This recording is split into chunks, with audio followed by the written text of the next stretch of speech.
நுகர்வோர் மற்றும் மின் ஊழியர்களை பாதிக்கும் ஸ்மார்ட் மீட்டர் திட்டத்தை கைவிட வேண்டும் உள்ளிட்ட பல்வேறு கோரிக்கைகளை வலியுறுத்தி திருவாரூரில் சிஐடியு மின் ஊழியர் மத்திய அமைப்பு சார்பில் ஆர்ப்பாட்டம் நடைபெற்றது. 65,000 காலி பணியிடங்களை மின்வாரியத்தில் நிரப்பிட வேண்டும்,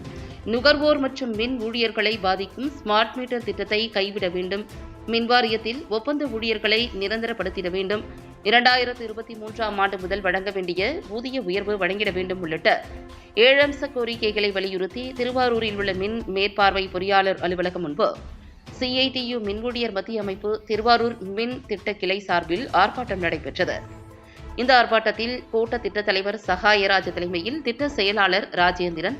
கோட்ட செயலாளர்கள் வினோத், வீரபாண்டியன், சிஐடியு மாவட்ட செயலாளர் மாலதி, மாவட்ட பொருளாளர் கஜேந்திரன் உட்பட மின் ஊழியர்கள் ஏராளமானோர் கலந்து கொண்டனர்.